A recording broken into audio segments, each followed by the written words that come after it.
The millionaire heard his daughter cry out in sheer distress. "It hurts. My stepmother made me do this," which sent him into a panic, prompting a call to 911. However, when he returned home later and searched through some documents, he uncovered even more horrifying schemes his fiancée had been carrying out against his daughter. The click-clack of Italian leather heels echoed down the glass corridor of the Sterling Tower, a rapid, icy cadence perfectly matching its owner. Ethan Sterling strode quickly, his gaze fixed on his tablet screen, where red and green digits were dancing madly, signaling the imminent closing of a billion-dollar merger. Meeting with the Tokyo partners in 3 minutes, Ethan dictated without looking up his thumb, scrolling swiftly across the touchscreen. "And cancel dinner with the senator. Tell him I'm busy earning the money he needs to spend on his committees." His 3 assistants scrambled behind him, their fingers flying across their smartphones to keep up with his commands. But Sarah, his chief assistant, a young woman with dark circles behind thick-rimmed glasses, suddenly surged ahead, blocking his line of sight. "Mr. Sterling, sir." Her voice trembled slightly but maintained a professional edge. She extended a cream-colored envelope sealed with a deep red wax stamp. "St. Jude's Academy has called 3 times this morning. Lily's art teacher insists you need to see this immediately." She stressed the word immediately. Ethan frowned, a flash of annoyance crossing his perfectly clean-shaven face. He snatched the envelope, ripping it open without breaking stride. Inside was a crumpled piece of standard-sized drawing paper. It was a primitive crayon sketch. In the center, a tiny blonde girl was shown weeping. Surrounding her, instead of flowers or butterflies, were bizarre, dark purple blobs bristling with sharp points that seemed to cling to her arms and legs. In the farthest corner of the drawing, a tall man in a black business suit stood with his back turned. The strangest detail was that the man had no ears. "Kids and their overactive imaginations," Ethan scoffed, shoving the drawing into the hands of the woman sitting with her legs crossed on a velvet sofa in his corner office. "Look what your daughter has concocted, Isabella. Too many cartoons, I suppose." Isabella, Ethan's fiancée, placed her champagne flute on the glass table. She accepted the drawing with 2 perfectly manicured fingers, as if afraid it might soil her silk dress. A faint smirk played on her lips when she saw the image of the earless man. "Well, at least the child has a sense of color coordination," Isabella said airily with a hint of mockery. "But darling, I think we should enroll Lily in some advanced classes. This sort of macabre artwork is not befitting a Sterling heiress. I'll take care of it. You just focus on that merger." "You handle it," Ethan agreed, turning toward his desk as his phone rang loudly. "Hello, tell them the price is locked in. No haggling." While Ethan was bellowing into his phone, Isabella rose and strolled casually toward the corner of the office. She glanced at the drawing one last time, her sharp gaze lingering on the purple splotches on the girl's figure. Without a flicker of hesitation, she dropped the sheet into the mouth of the document shredder. The whirring sound of the blades consuming the paper was drowned out by Ethan's final commanding statements, closing the $1 million deal. The paper scraps fluttered into the wastebasket, carrying the silent plea of a child. 30 miles away, in a quiet New Jersey suburb, the weak afternoon sun did little to warm Martha's old wooden house. She leaned against a porch post with peeling paint, squinting toward the end of the cracked asphalt road. The autumn wind rustled dry leaves at her feet like the earth's weary sigh. The yellow school bus screeched to a jarring halt.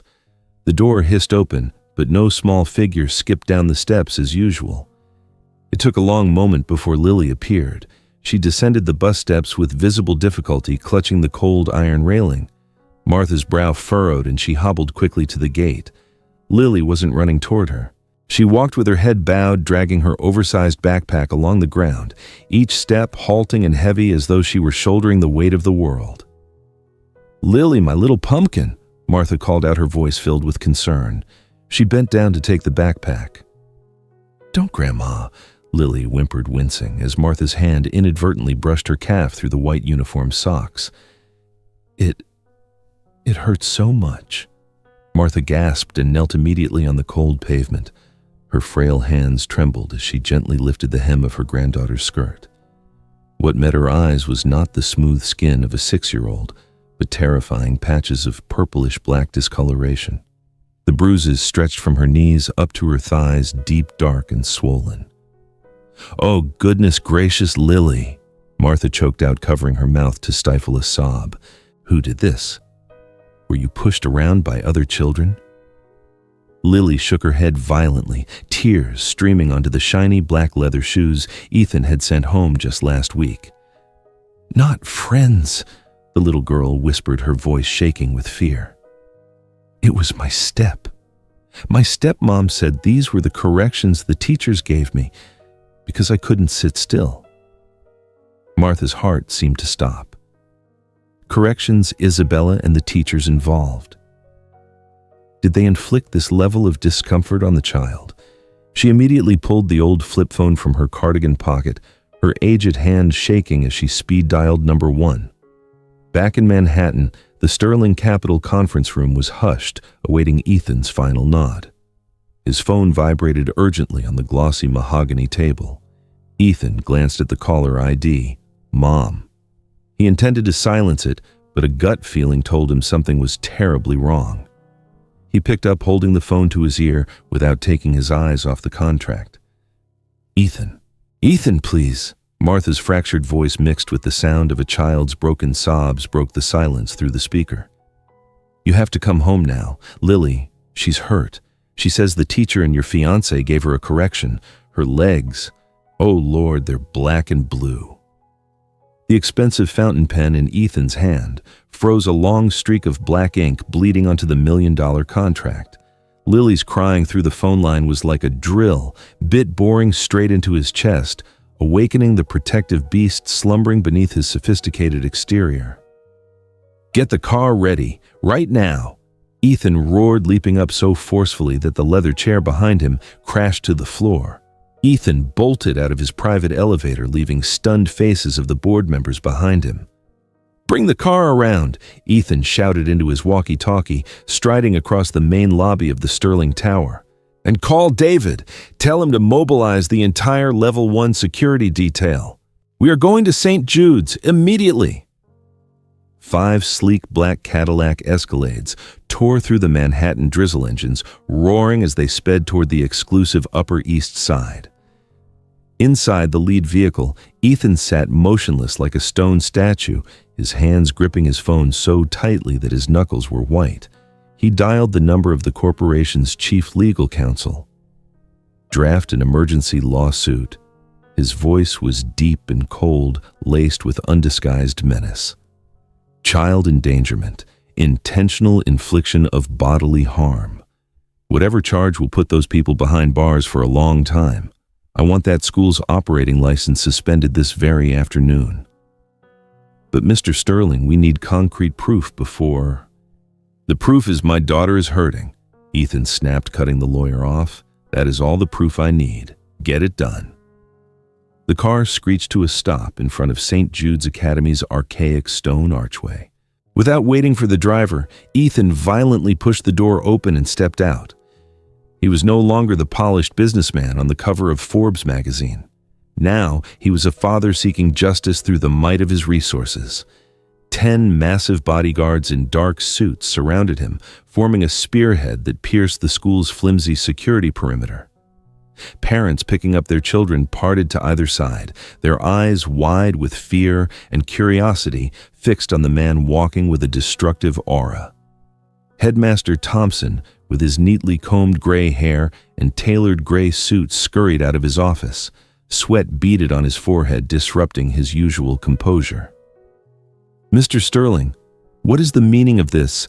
Headmaster Thompson stammered, holding up his hands as if to halt an oncoming flood. "This conduct is an unlawful trespass." "Trespass?" Ethan sneered, slamming his hand down on the mahogany reception desk, causing the crystal vase to rattle violently. "What do you call causing distress to a 6-year-old child? Education? My daughter came home with black and blue legs and said it was your correction. What impossible!" Mr. Thompson's face drained of color. "At St. Jude's we never—" "Don't deny it!" Ethan pointed directly at the headmaster's face. "Bring that instructor out here, right now." or I will have my people turn over every single stone in this school until we find him." As Ethan's lawyer began loudly reciting clauses threatening asset seizure, the atmosphere in the main lobby spiraled into chaos. The murmurs of onlookers, the terrified cries of children, and the shouts of the security team created a symphony of panic. Meanwhile, in the dimly lit living room in New Jersey, the air was thick with the smell of muscle balm and anxiety. Martha fumbled to get a cold compress from the freezer, wrapping it carefully in the softest towel she owned. Lily lay curled up on the threadbare sofa, her eyes shut tight, her breathing ragged. The purple bruises on her legs seemed to darken under the faint yellow lamplight, spreading like ink on blotting paper. "Be brave, my sweetheart," Martha whispered, her voice shaking. "Let Grandma put this cool compress on you. You'll feel better soon." She gently brought the towel-wrapped compress near Lily's legs. She was as cautious as possible, as if touching a fragile butterfly wing. But the instant the cold cloth barely brushed the discolored area, Lily's reaction was horrifying. Lily jolted violently as if she'd received an electric shock. Her eyes snapped open wide and white with terror. Her mouth gaped, her chest heaving as she desperately tried to catch her breath, momentarily unable to scream due to the sudden wave of pain. Then, an unearthly shriek tore through the quiet of the wooden house. It was not the cry of a child who had fallen down, but the shriek of ultimate sharp and savage agony. Stop! Don't touch me!" Martha startled, dropping the compress to the floor. She backed away, clutching her chest, watching her granddaughter writhe in pain. Lily curled into a tiny ball, trying to hug her legs, only to let go instantly because even her own touch caused torment. Cold sweat broke out on the little girl's forehead, running down her temples. Martha reached out to touch her granddaughter's forehead, burning hot. Lily's body temperature was spiking rapidly, frighteningly fast. "Oh dear God, she's burning up," Martha mumbled, her hands fumbling for her phone. "Ethan. Where is Ethan?" Back in the headmaster's office at St. Jude's, the tension was razor thin. Headmaster Thompson, with trembling hands, typed the password into the central surveillance camera system. "I swear to you, Mr. Sterling," Mr. Thompson said, his voice hoarse, "we have cameras in every corner. If anyone laid a hand on Lily, we would see it instantly." Ethan stood with his arms crossed, his breathing heavy, his eyes glued to the large screen on the wall. He was waiting for the moment he would see the instructor strike his daughter so he could unleash the full extent of the fury consuming him. The video footage of the afternoon class appeared. The wide shot covered the bright room with small, colorful desks. "Here," Mr. Thompson pointed to the corner of the screen. "Lily is sitting at the last desk." Ethan squinted. Lily was sitting there alone. Around her, classmates were happily coloring, running, and playing. No teacher stood near Lily's desk. No one was holding a ruler or any corrective item. But what Ethan saw was more dreadful than physical contact. On the screen, Lily sat still, but her body movements were anything but normal.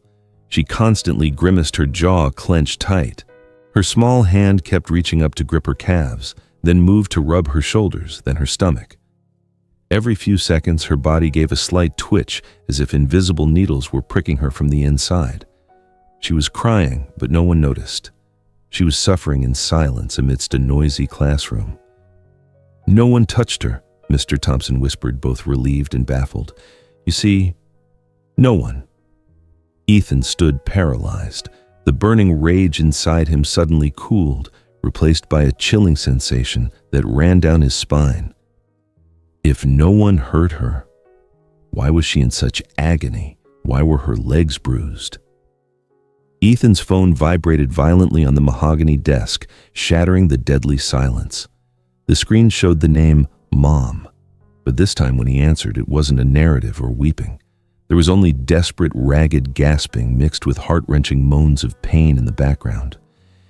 "Ethan," Martha's voice came through, weak and utterly frantic. It's spreading, her whole body. Hot as fire. I can't touch her." She screamed.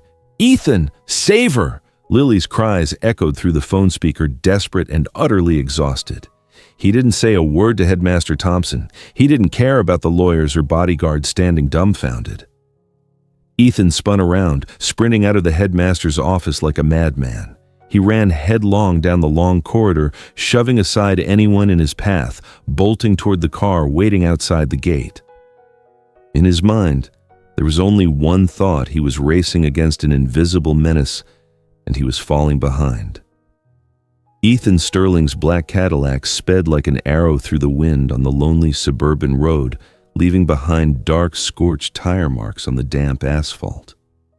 Before the car could fully stop in front of his mother's old wooden house, Ethan kicked the door open and jumped out, his ragged breath puffing white clouds in the cold evening air. He shoved the main door open, the old wood groaning and creaking under his heavy steps. The faint yellow light from the old chandelier cast a glow on the living room, illuminating a sight that made the most powerful man on Wall Street's heart seize up. Lily lay curled on the worn velvet sofa. Her skin was pale, almost translucent, but standing out starkly against it were bizarre patches of purple-black. Martha knelt beside her granddaughter, her trembling hands clutching the edge of the sofa, tears welling up in her wrinkled eyes. She looked up at her son, her gaze filled with desperation and terror. "Ethan, I swear to God," she whispered, her voice breaking. "No one touched her. I was just trying to gently wipe the sweat from her forehead with a towel, and then... Look." She pointed to Lily's left shoulder. Right before Ethan's eyes, a fresh bruise was slowly emerging. It started as a small red spot, then quickly spread, turning deep purple like a poisonous flower blooming on his daughter's frail body. The father's instinct surged stronger than ever, overriding all reason. Ethan didn't utter a word. He rushed to the sofa, his arms wide, intending to sweep Lily up and rush her to the emergency room. He wanted to shield his child, to use his power and wealth to crush whatever was inflicting this trauma. But the moment Ethan's fingers barely brushed the thin fabric of Lily's t-shirt, the girl recoiled as if electrocuted. Her previously closed eyes snapped open wide and white with abject terror. Don't touch me!" Lily shrieked, her piercing cry tearing through the stillness. She used the last of her weak strength to push her father's hand away. The action wasn't physically strong, but it felt like a celestial slap across Ethan's face. She struggled to inch closer to her grandmother, shrinking away, seeking protection, creating an invisible yet knife-sharp distance between father and daughter. "Daddy hurts me. Go away, Daddy." Ethan froze, his hands suspended in midair. His daughter's eyes held no trust or plea. It was the look of a cornered small creature staring at a predator. In those eyes, he was not the rescuer. He was the source, the pain, the threat. "Lily, it's me, Daddy," Ethan whispered, his voice failing, a lump forming in his throat. But Lily didn't listen. She buried her face into her grandmother's embrace, sobbing uncontrollably. Martha looked at her son, her eyes filled with pain, but also a gentle warning. She carefully took a thin wool blanket, wrapping it around Lily as if handling a fragile egg. She lifted her granddaughter, even though her age and weakness made her steps unsteady. Ethan could only follow a feeling of utter helplessness consuming his mind. He could buy an entire hospital, but he couldn't buy the right to hold his daughter when she was in the deepest agony. Mount Sinai Hospital greeted them with stark white fluorescent lights and the cold smell of disinfectant. Ethan threw money around to secure the best emergency room and the most skilled team of medical professionals. The incessant beeping of machines, the hurried footsteps of nurses, and the clanging of metal instruments created a deathly symphony. Ethan was stopped outside the isolation glass. He stood there, his forehead pressed against the cold pane, watching his tiny daughter dwarfed by wires and machinery. Doctors surrounded the bedside, administering injections, drawing blood, their faces taut with extreme concentration. Lily continued to writhe, and each time a nurse touched her to insert an IV, the child cried out in pain. 15 minutes later, the chief physician emerged. He removed his face mask, revealing a grave face etched with deep frown lines. In his hand was the preliminary test result sheet. "Mr. Sterling," the doctor said, his voice low and firm, "we need to speak frankly." "What's wrong with her?" Ethan pressed, gripping the armrest of his chair. "Was she struck? Did she fall?" "No external trauma," The doctor shook his head, pushing the lab report toward Ethan. Lily's blood inflammation markers are 50 times the normal level. Her white blood cell count is soaring. Her body is attacking itself. Ethan stared at the red numbers on the paper, comprehending none of it. What do you mean? The doctor looked directly into Ethan's eyes, an expression of suspicion and scrutiny, replacing the earlier deference to a billionaire. These clinical signs are highly consistent with acute intoxication or severe long-term internal trauma. Mr. Sterling, I have to ask, has your daughter been exposed to any harmful substances or forced to consume any unverified medication? The doctor's question was like a slap of ice water across Ethan's face. Intoxication, forced consumption. Absolutely not, Ethan burst out. I send money every month. She has the best care. No one is poisoning my child. Then why is she severely malnourished? The doctor flipped to the next page of the file. Extreme calcium deficiency, iron deficiency, vitamin D deficiency. Her bones are fragile like an elderly person's. A child living a life of luxury, as you say, should not have a medical history like this. Ethan opened his mouth to protest, but the words caught in his throat. Malnourished, his mother was caring for her, wasn't she? Before Ethan could recover, the elevator at the end of the hall gave a dry ding. The metal doors slid open. Isabella stepped out.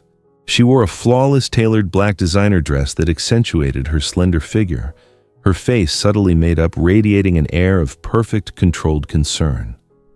But what chilled Ethan was not his fiancée's beauty, but the people immediately following her.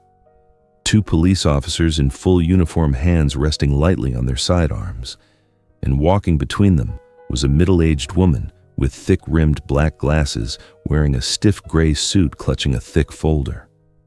Her face was utterly emotionless, her sharp eyes scanning the hospital corridor like a hunting hawk. She was every family's nightmare, a Child Protective Services CPS investigator. They were heading straight for Ethan. Isabella's high heels clicked rhythmically on the hospital's white marble floor. She walked quickly toward him, her eyes misty, her arms outstretched as if to embrace the man crumbling before her. "Oh, Ethan, I heard the news," Isabella whispered, her voice shaking with practiced sympathy. She hugged him tightly, the strong scent of lavender perfume assaulting Ethan's nostrils, overpowering the smell of antiseptic. But over his shoulder, her eyes darted toward the waiting area where Martha sat, huddled, fingering her rosary beads, mumbling prayers. That glance was one of raw contempt, cold as a scalpel blade. "I warned you, darling," she murmured into his ear, loud enough only for the 2 of them to hear. "She's not capable of caring for the child. Look what's happened." Ethan gently pushed Isabella away, intending to explain the situation to the doctor, but the 2 police officers stepped up, blocking his path. The woman in the gray suit, Ms. Davis, approached, holding up her official ID badge in front of him. "Mr. Ethan Sterling," she asked, her voice devoid of warmth. "I'm Investigator Davis, senior caseworker for CPS. We have an administrative detention order for you and an emergency protective custody order for Lily Sterling." "What?" Ethan glared. "Are you out of your minds? My daughter is in there?" Ms. Davis was unmoved. She opened the file in her hand, pulling out a tablet. The screen displayed a video clip currently circulating rapidly on social media. Ethan slamming the desk, shouting and grabbing the headmaster's collar at St. Jude's, his face flushed with pure aggression. "Disorderly conduct, threats of violence in an educational environment," Ms. Davis listed methodically. She flipped to the next page, a medical report. "And here the preliminary doctor's report: chronic malnutrition, severe micronutrient deficiency, signs of prolonged medical neglect. Mr. Sterling, a 6-year-old child, cannot become malnourished on her own if properly cared for." Ethan was stunned. He turned to look at the chief physician, who moments ago had been suspicious of him and was now nodding in agreement with Ms. Davis. All fingers were pointing at him. Suddenly, Isabella stepped forward. She pulled out a handkerchief, gently dabbing the corner of her eye, her voice choked, but every word clear. "Ms. Davis, I must confess, Isabella turned to Ms. Davis with the heartbroken look of a powerless woman. I warned Ethan repeatedly. I told him the living conditions at his mother's house were inadequate. The house is damp, the food. Oh God, she fed the child expired items to save money. But Ethan wouldn't listen. He is so stubborn. He wants to maintain the image of a filial son that he ignored Lily's well-being. "What are you saying, Isabella?" Ethan roared, disbelieving his ears. "I'm sorry, Ethan, but I can't lie anymore." Isabella sobbed louder. "I love Lily like my own. I cannot watch her waste away because of his mother's irresponsibility and your complacency." Martha, sitting in the waiting area, heard every accusation. Her wrinkled hands shook violently, her rosary beads snapping and scattering wooden beads across the floor with dry clicks. She tried to stand, stammering a defense. "No, I didn't. I love her." But before the words could fully escape, a fierce, crushing pain seized her chest. Martha clutched her left side, her face turning ashen, her breathing fractured, and she collapsed onto the cold hospital floor right in front of her son. "Mom!" Ethan shouted, lunging to catch her. His mother's body went limp in his arms, heavy and unresponsive. The scene descended into pandemonium. Nurses rushed forward with a gurney, shouts of code blue," ringing out. They lifted Martha onto the gurney quickly, wheeling her toward the cardiac emergency room. Ethan attempted to follow his mother, but the two police officers firmly held his arms. "You are not going anywhere," one officer shouted. Taking advantage of the chaos, Ms. Davis signaled the nurses in the isolation room. Lily's room door opened. Nurses wheeled the portable hospital bed out Lily, still drowsy, the IV tubes dangling beside her. They did not push her toward the main lobby, but moved swiftly toward the employee back exit. Ethan watched his daughter being wheeled away through the commotion. "Lily, no." "Where are you taking her?" Ethan struggled wildly, the strength of his despair making it difficult for the two officers to hold him down. "Resisting arrest." The officer twisted Ethan's hands behind his back. The cold, sharp click of the handcuffs echoed chillingly. Ms. Davis stood in front of Ethan, her voice expressionless. "The child will be taken to a temporary care facility. There, she will be safe from your aggression and your mother's neglect." Ethan's face was pushed down onto the floor, one cheek pressed against the cold tile. Through his stinging eyes, he saw Isabella. She stood still in the middle of the frantic crowd, still dabbing her eyes with the handkerchief, but her gaze was dry and calculating. She watched him pinned to the ground, watched Martha being rushed away, and watched Lily being led out the back door. And on that beautiful face, a fleeting, cold, satisfied smile appeared. She had won. One maneuver, 3 devastating results. Ethan's lawyer, David, finally arrived, breathing heavily. He looked at his client in handcuffs, his face pale with shock. They've frozen your assets, Ethan." David whispered, his voice shaking as he knelt beside Ethan. "The court just signed a restraining order. You can't come within 100 yards of the child, and the press is outside, hundreds of them." The two officers hoisted Ethan up, leading him toward the main exit. The flashbulbs of hundreds of cameras exploded like a thunderstorm, blinding him. The rapid-fire questions, the accusations poured from the crowd of reporters. "Mr. Sterling, did you harm your child? What do you think about your mother neglecting her? What will happen to the Sterling Corporation?" Ethan bowed his head, not to hide from the cameras, but to conceal the devastation in his eyes. He didn't feel shame for being handcuffed. He felt an agonizing pain, a gut-wrenching sense of utter failure. He had billions of dollars, he wielded market-shaking power, yet right now he couldn't protect his mother from a cardiac event, and he couldn't keep his daughter out of the hands of strangers. The door of the patrol car opened. Ethan was forcefully pushed into the caged back seat. Through the rain-streaked window, he saw Isabella standing on the hospital steps. She was giving an interview, microphones from television stations pointed at her like adoring flowers. She was weeping, talking about the pain of her family, subtly shifting every drop of blame onto the man sitting in the patrol car and the woman fighting for her life in the emergency room. Hours later at the police precinct, Ethan was finally released, but the conditions and circumstances were overwhelmingly stacked against him. Ethan could not return to Manhattan. The penthouse, the symbol of his power, had its access codes changed by Isabella. She, as a co-owner under a prenuptial agreement he'd blindly signed, had turned the place into her personal fortress. Ethan was forced to rent an old beat-up car, the kind he wouldn't have even glanced at before, to drive back to New Jersey. Martha's wooden house appeared in the darkness, gloomy and isolated. There was no warm yellow light spilling from the windows, no faint static from the old TV his mother used to watch for the evening news. Ethan inserted the key into the lock, the dry click echoing loudly. Stepping inside, the first thing that greeted him was not the smell of apple pie or familiar old clothes, but the cold. A bone-chilling cold, colder than the air outside. Ethan shivered, his breath clouding in the living room. He reached for the thermostat switch, but heard only a weak groan from the duct system before it fell silent. The central furnace was broken. He stood still, letting the cold seep into his skin and then into his soul. He remembered the times Lily complained of aching legs, the times she huddled under a thin blanket. He had dismissed it as her being fussy. But no, his daughter had been living in this giant refrigerator all winter while he slept on expensive heated mattress pads in New York. Ethan wandered through the kitchen. He opened the refrigerator. The dim yellow light inside illuminated a harsh truth.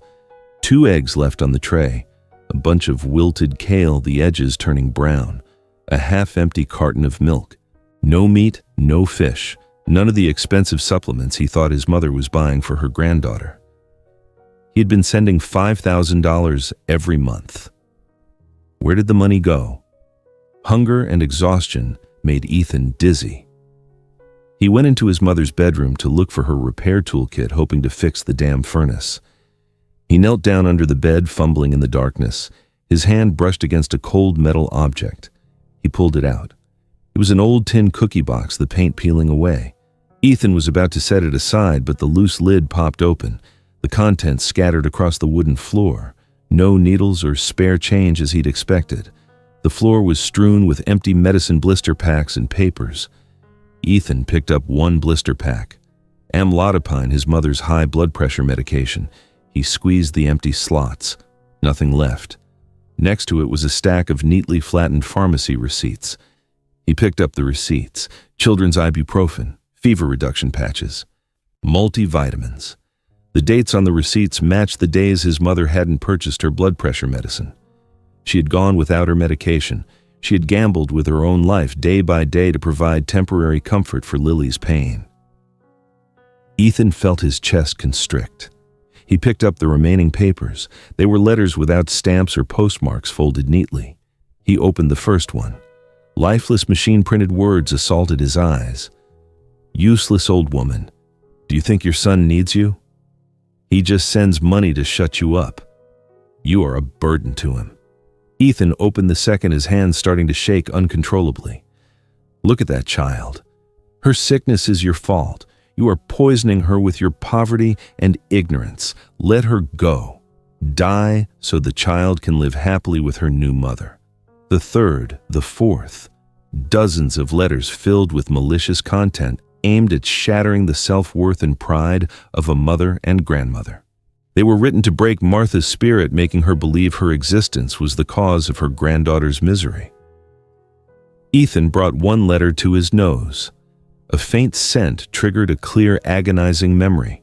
The smell of lavender, not the cheap dried flowers Martha used for moth control. This was the scent of high-end lavender essential oil infused in Italian artisanal paper, thick textured paper that Isabella always proudly boasted she ordered specially from Florence for writing invitations. A small, refined detail, yet full of arrogance. She was so confident that she didn't bother to hide her tracks, or she simply believed a preoccupied man like Ethan and a simple woman like Martha would never notice. Ethan clenched his fist, crumpling the letter in his palm. A furnace of rage ignited within him, incinerating his cowardice and negligence. She had been right next to him, smiling, kissing him every morning while secretly injecting poison into his mother's soul every single day. He carefully smoothed out each letter, arranging them neatly with the empty medicine packs. and tucked them into his breast pocket close to his fiercely pounding heart. These were not just scraps of paper. These were weapons. Ethan stood up and walked into Lily's room, a tiny, frigid space. On the wall near the bed, under the light filtering from the street lamp outside the window, he saw his daughter's artwork. The drawing of the Earless Daddy he'd seen before was now redrawn with crayons directly onto the wall, larger, more distorted. The man in the painting stood with his back turned, large, shadowy, black, and still lacking ears to listen. Around him, gold coins fell profusely, but none reached the little girl weeping in the corner. Ethan collapsed. He didn't scream or break things. He simply bowed his head onto the cold wooden floor, and for the first time in his life, Ethan Sterling wept uncontrollably like a lost child. His hot tears fell onto the floor, washing away the veneer of the arrogant billionaire, washing away the illusion of power.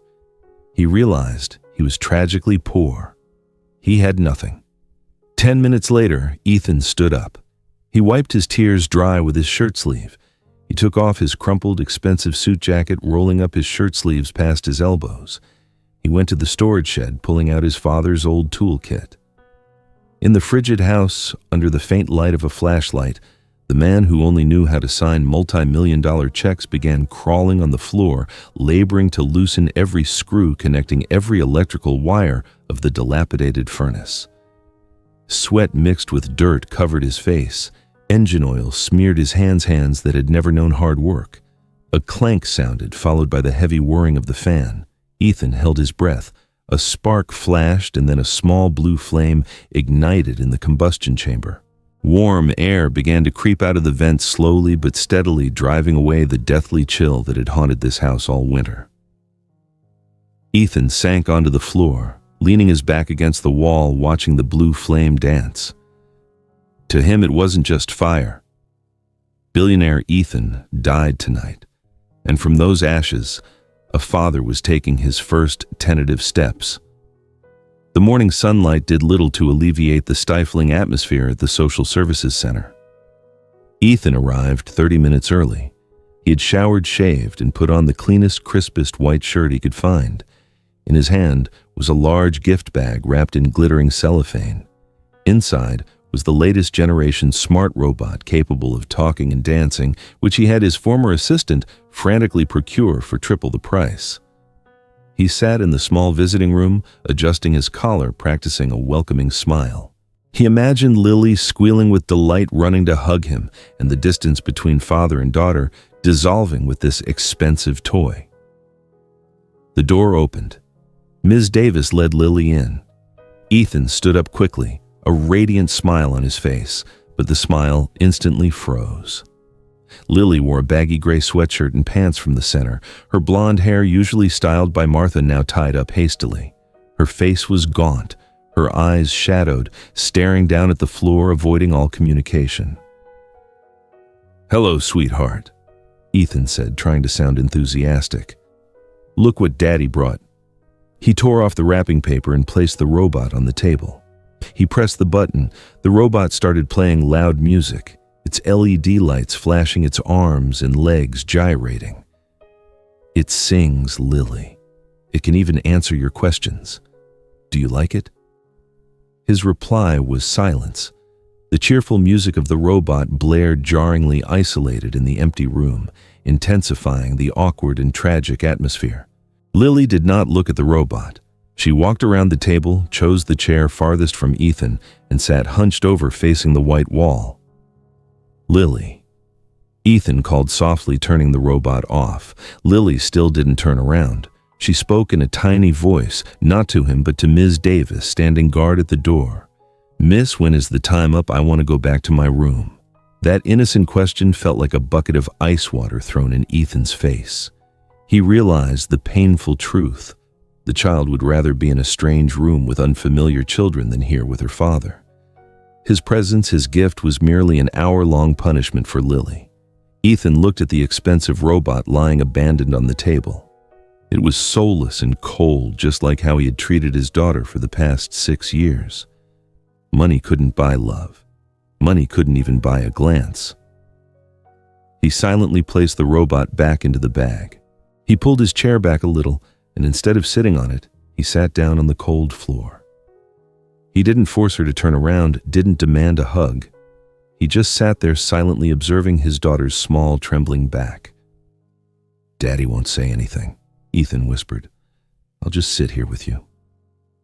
45 minutes passed in absolute stillness. Only the tick-tock of the wall clock and the steady breathing of the father and daughter could be heard. Ethan didn't look at his phone, didn't check his watch. He used all that time to learn how to simply be present, learning to endure his daughter's rejection as part of the cost of his redemption. When Ms. Davis announced the time was up, Lily stood immediately. She walked straight to the door, not once looking back at the man sitting on the floor. The door closed, leaving Ethan alone in the empty room, fully realizing the extent of his failure. But within that pain, he found a new resolve. He knew what he had to do. Leaving the care center, Ethan drove to a rundown neighborhood in Queens. He stopped in front of a private investigator's office, tucked away in a small alley, the sign outside covered in dust. This was where he had hired someone to look into Isabella right after finding the letters. The private eye, a middle-aged man with a scraggly beard, slammed a thick folder onto a table covered in cigarette butts. "Buddy, your fiancé is a total fox." The detective took a long drag from his cigarette, exhaling a thick cloud of smoke. "She doesn't just want the kid gone." He opened the file, pointing to bank statement photocopies. "She's been secretly transferring joint assets you were foolish enough to put her name on." And here, he slid an e-ticket printout toward Ethan. A one-way ticket to Zurich, Switzerland. 2 tickets, one for her and one for Lily Sterling. The departure date is 2 days after the custody hearing. Under the guise of medical treatment, Ethan ground out his eyes, blazing with fury. Exactly. Once the kid is over there, she'll stash her in some remote clinic while she lives like royalty with your money. A perfect scheme. You lose your child, you lose your wealth, and you're branded the terrible father. Ethan gripped the file, a sense of revulsion rising in his throat. Isabella didn't just want to separate father and daughter, she wanted to erase Lily's very existence. Ethan's phone vibrated. An encrypted message came from an unknown number. He opened it. "I know what you're looking for, Mr. Sterling. You need medical proof that she knew about Lily's condition. Your wife's medical records aren't missing. They're in the hidden safe behind the painting Autumn in the study. The code is still her birthday. Don't let her find out." Ethan instantly recognized the sender.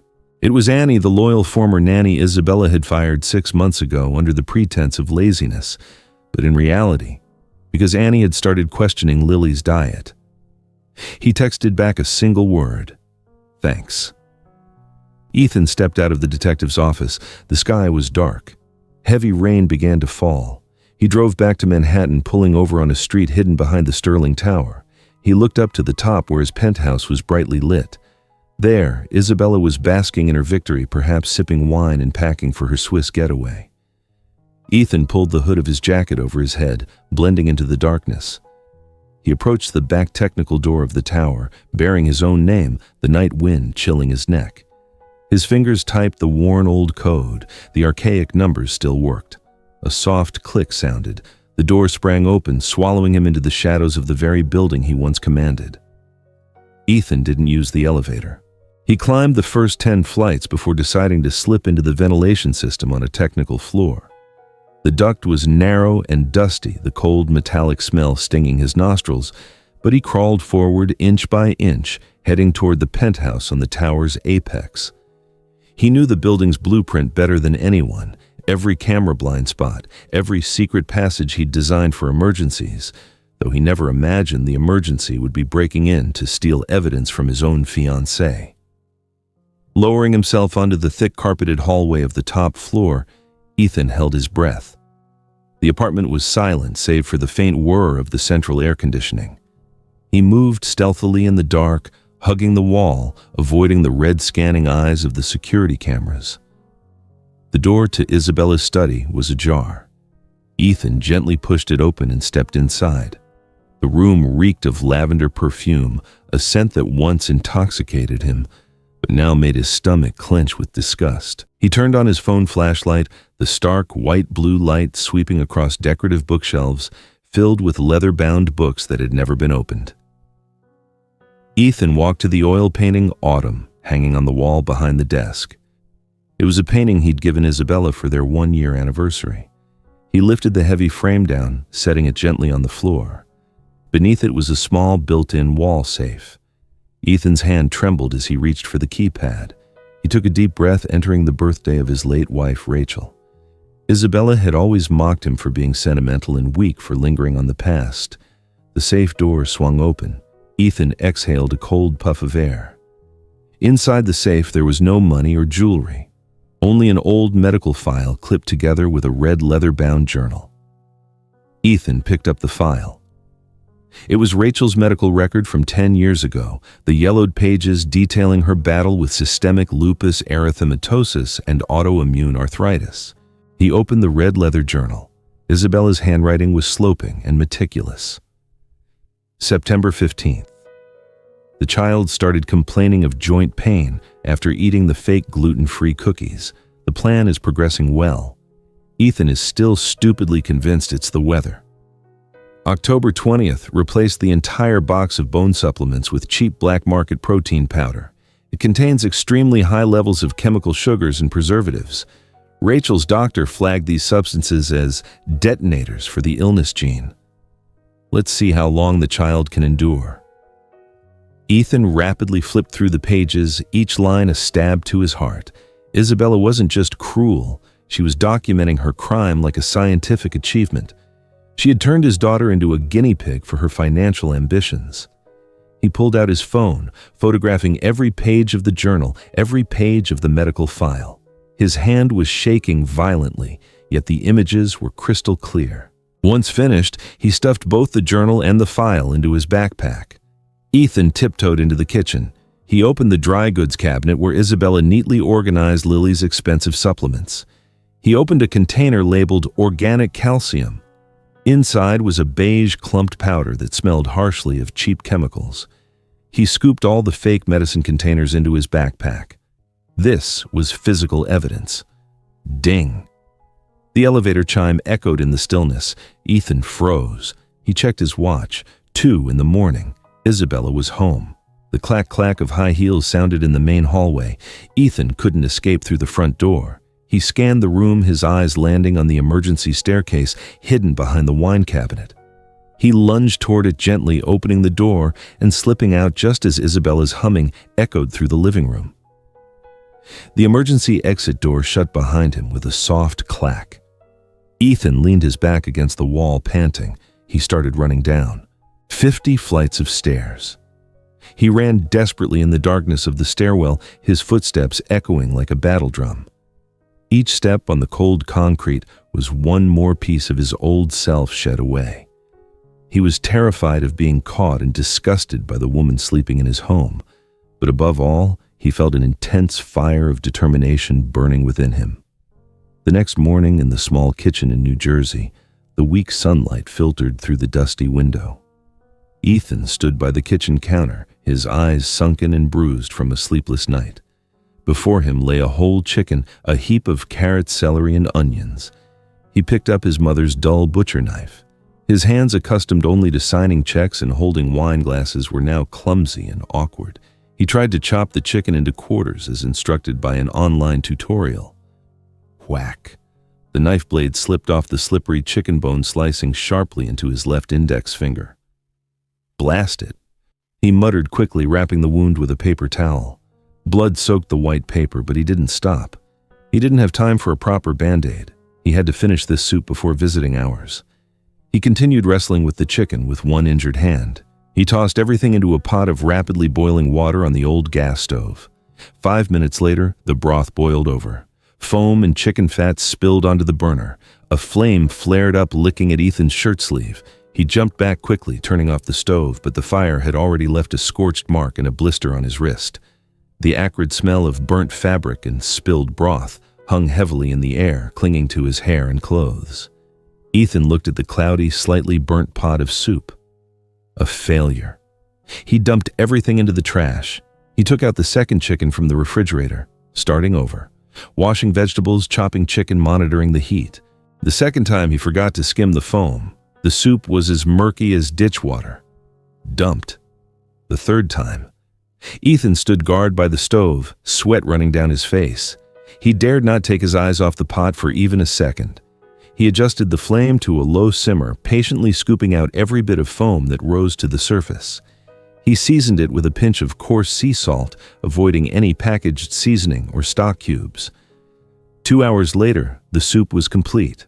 The broth was crystal clear, shimmering golden with chicken fat, fragrant with the smell of celery and onions. It was the scent of healing, the smell of family meals he had missed for 6 years. Ethan carefully ladled the soup into a thermos. He stuck a yellow note to the lid written in his shaky, injured hand. No sugar, no poisons, just Daddy. Ethan picked up the thermos and walked to the door. He looked down at his hands, his index finger wrapped in a blood-soaked bandage, his wrist red and blistered from the burn, his fingernails smeared with soot. The hands of a billionaire now looked more pathetic than a manual laborer's, but he had never been more proud of them. He took a deep breath, gathered his courage, and got into the old rented car, starting the engine to drive to the care center. Today, he brought no money or power. He brought a bowl of soup and the heart of a father learning how to love again. The visiting room at the social services center was quiet enough to hear the hum of the air conditioner. The stark white light from the overhead neon fixtures cast down onto the plastic table, creating a cold, distant atmosphere. Lily was led in. She still wore the baggy gray sweats, her hair tied loosely at the nape of her neck. She sat down opposite Ethan, her hands folded in her lap, eyes fixed on the tabletop, avoiding her father's gaze. Ethan placed the soup thermos on the table. He didn't speak hollow pleasantries or try to force cheerfulness like the last time. He quietly opened the lid of the thermos. Hot steam rose, carrying the rich aroma of chicken broth, filling the small room, chasing away the cold smell of antiseptic. He took out a small bowl and a metal spoon and ladled soup into the bowl. He gently pushed the bowl toward Lily. "I made this," Ethan said, his voice husky. "It's the first time I've actually cooked. I ruined 2 whole chickens before I got this one right." Lily still looked down, but her eyes subtly glanced at the soup bowl, then moved up to Ethan's hands resting on the table. She saw the clumsy bandaging on his finger, the angry red burn mark peeking out from beneath the singed sleeve of his shirt. "Why," Lily asked in a whisper, her voice barely audible, "why didn't you buy it from a restaurant? You're rich." Ethan offered a sad smile, looking down at his hands. "Because I don't trust restaurants anymore, Lily. I don't trust anyone anymore. I'm a terrible cook. I even set the stove on fire. But I was an even worse father than I'm a cook." He bowed his head lower, struggling to suppress the lump forming in his throat. "I'm sorry I didn't have ears," he whispered, referencing the drawing she'd made. "I have 2 ears, but I let money plug them up. I didn't hear you cry. I didn't hear you hurt. I let someone harm you right in my own house." Lily looked up at her father. Her large, round eyes no longer held the sheer terror from the hospital, but they were filled with deep skepticism. She looked at the golden bowl of soup before her, then back at the man who was bowing his head in remorse. The silence stretched interminably. Ethan thought he had failed again. He was about to reach out to take the soup bowl back when Lily picked up the spoon. She scooped up a tiny bit of soup, gently blew on it, and tentatively tasted it. Ethan held his breath, watching. Lily swallowed. She wrinkled her nose slightly, lightly, licking her lips. "It's bland," Lily declared, placing the spoon down with a small clink. Ethan chuckled, tears welling up in his eyes. He quickly wiped them away with his hand. "Yes, very bland, right?" he said, his voice trembling with emotion. "Because I didn't add sugar. I didn't add any broth mix. I didn't add anything from Isabella's little blue and red cans. Just bone broth. It's bland, but it has no poison, sweetheart." Lily watched her father, who was laughing and crying at the same time. She didn't say anything more, but she picked up the spoon again. 1 spoonful, 2 spoonfuls. She began to eat slowly but steadily. For the first time since the tragedy, Lily didn't turn away. She ate her father's bland soup in silence, but the air was no longer heavy with dread. The invisible barrier between father and daughter, the wall built by neglect and fear, seemed to have been eroded slightly by the warmth of the clumsy broth and the raw honesty of the father. Immediately after leaving the care center, Ethan didn't go home. He drove straight to a private forensic lab on the outskirts of the city. Dr. Vance, the forensic specialist, met him in his cold, chemical-smelling office. He adjusted his glasses and handed Ethan a file containing chromatography results. "Mr. Sterling, your intuition was correct," Dr. Vance said, pointing to the sharp peaks on the printed graph. "In the organic calcium powder sample you provided, we found no calcium. Instead, there were high doses of maltodextrin aspartame, and specifically a significant amount of concentrated gluten." "Are those substances harmful?" Ethan asked, gripping the edge of the table. "For a normal person, they're fine. But for a child with an autoimmune gene like your daughter's, this is the most dangerous thing," Dr. Vance confirmed. "Gluten and chemical sugars at this concentration will trigger a systemic inflammatory response within hours of ingestion. It's like pouring gasoline on an already smoldering fire. This is premeditated indirect poisoning.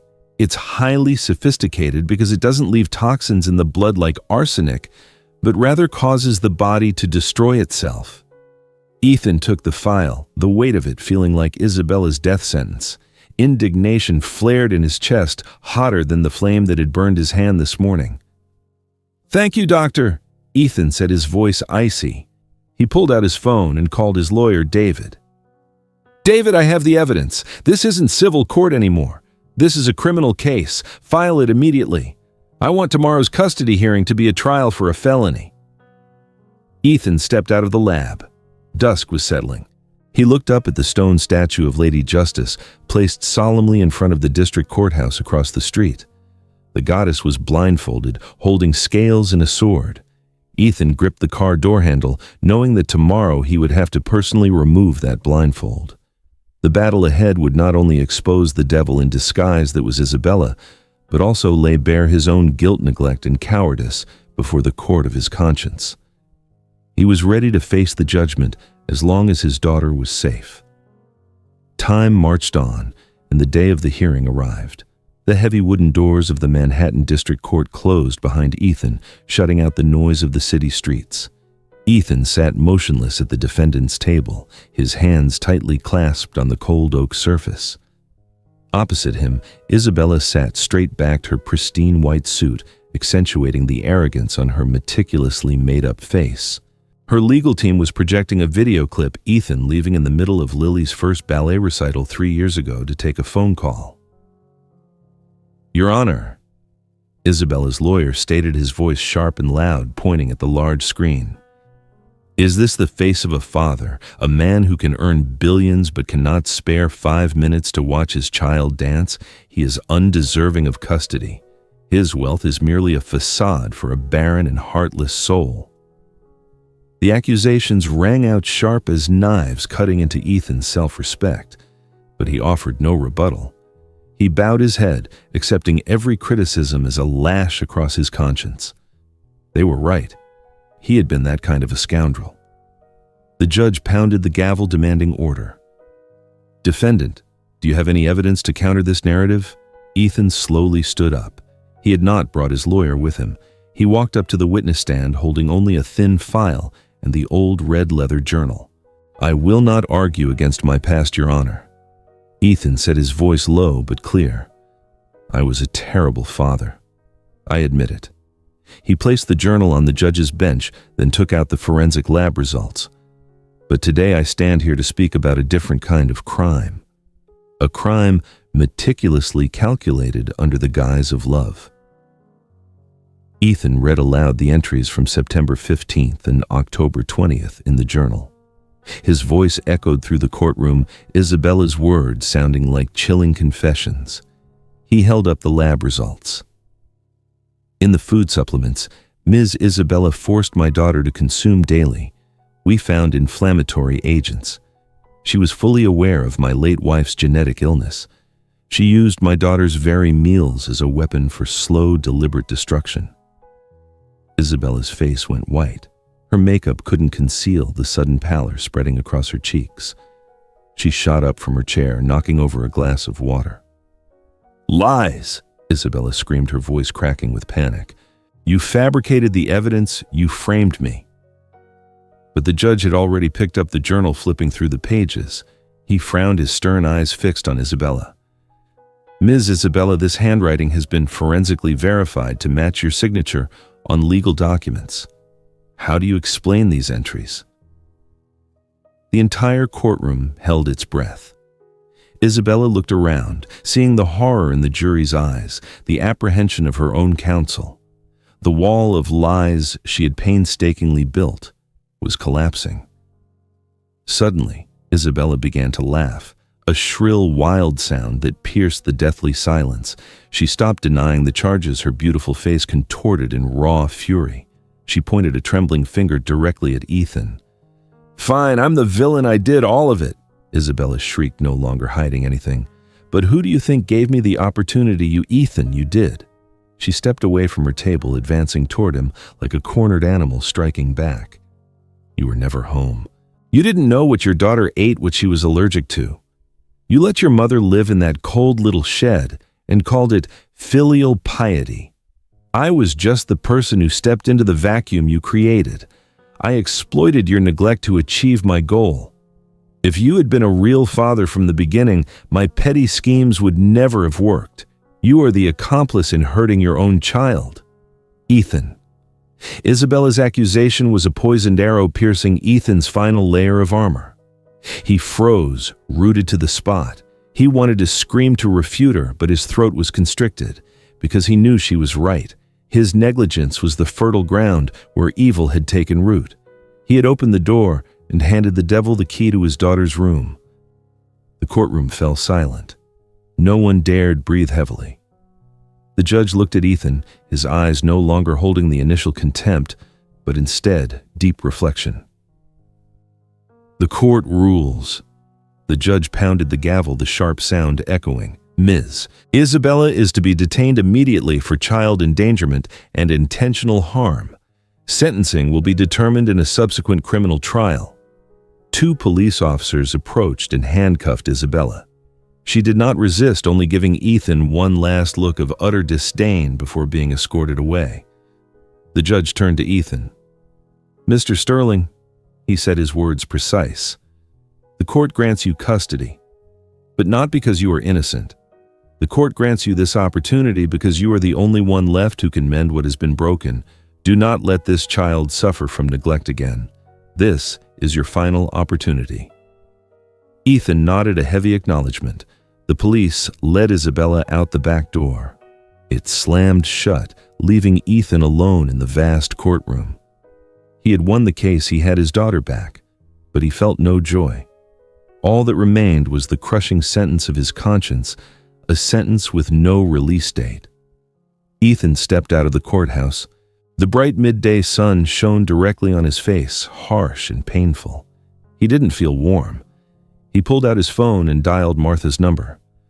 "Mom," Ethan said, his voice hoarse, exhausted but resolute. "I won. We're bringing Lily home." The sunset cast a purple hue over the old oak trees in the New Jersey suburb. Ethan's beat-up rental car pulled up in front of Martha's house. The car door opened and Lily stepped out, clutching a worn, threadbare teddy bear, the only toy she brought from the care facility. Lily hesitated at the gate, her large eyes looking at the house. It was so different. The rotting porch had been firmly repaired, the window frames repainted a bright white, and most importantly, a thin plume of white smoke curled from the chimney, signaling warmth within. Martha, though still slightly limping after her cardiac event, was waiting on the porch with a cane. Seeing her granddaughter, she dropped the cane, opening her arms wide. "Lily, my darling girl." Lily ran into her grandmother's embrace. Ethan stood watching the 2 most important women in his life, hugging, laughing, and crying at the same time, feeling both superfluous and the happiest man in the world. He approached, wrapping his arms around both of them. It was an awkward, clumsy hug, but it was filled with the warmth of a broken family finding reunion. Their first dinner took place in the small kitchen. No gourmet food, just a steaming pot of chicken and herb soup and a loaf of crispy toasted bread. Ethan ladled soup for his daughter, carefully blowing on each spoonful to cool it. Lily ate heartily, but occasionally she would grimace, reaching down to rub her knees. The painful remnants of her condition lingered, the dull aches, a constant reminder of the dark period they had endured. "Does it hurt, honey?" Ethan asked, immediately setting down his spoon. He quickly got up to retrieve the muscle balm and the medication the doctor had prescribed. He knelt beside her chair, pouring a little balm into his hands, rubbing them together to warm them up, then gently massaging Lily's legs. His movements were still clumsy, the pressure uneven, but his gaze was intensely focused, as if performing vital surgery. "Does it feel a little better?" He looked up to ask, sweat beading on his forehead.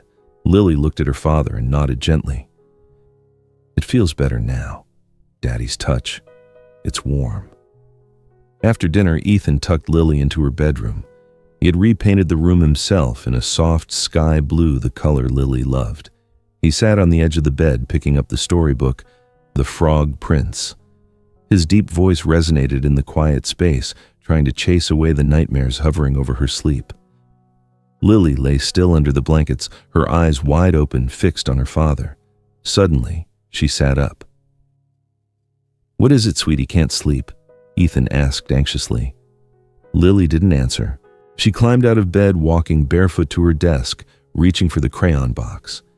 She went straight to the drawing of the Earless Daddy still taped to the wall, the drawing Ethan hadn't had the heart to tear down. Ethan held his breath, his heart pounding. He was afraid she would draw more bruises or rip up the image of the terrible father. But Lily picked up the black crayon. She stood on her tiptoes, drawing 2 large, clumsy circles on either side of the man's head in the drawing. She colored them in, carefully tracing each line. Finished, Lily turned back. She looked at Ethan and offered a shy but genuine smile, the first one she had given him in weeks. "So Daddy can hear better," Lily whispered. "Now that Daddy has big ears, he will hear me when I call."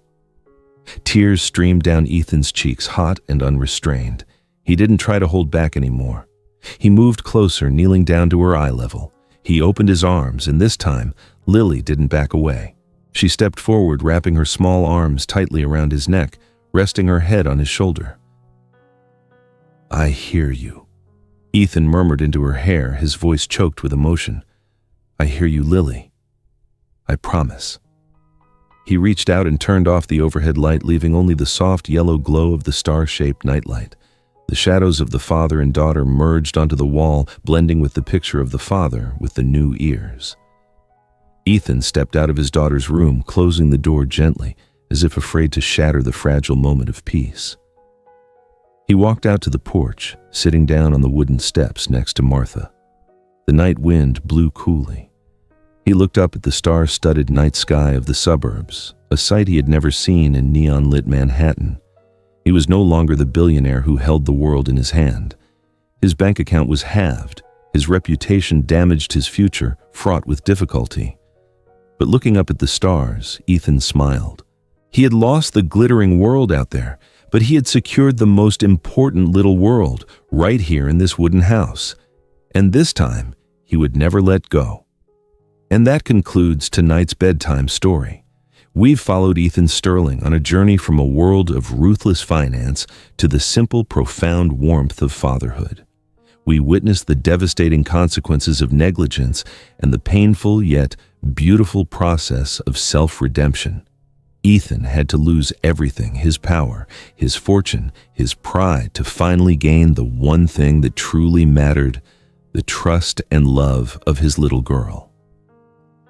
He learned that the greatest heartwarming stories are not about winning mergers or buying luxuries, but about simply showing up and listening.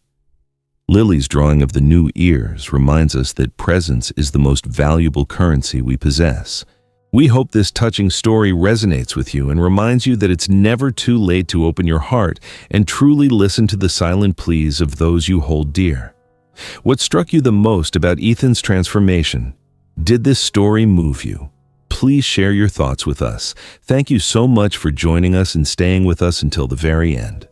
Until next time, may you find the warmth in the little things and the wisdom to use your ears not just for hearing, but for truly understanding.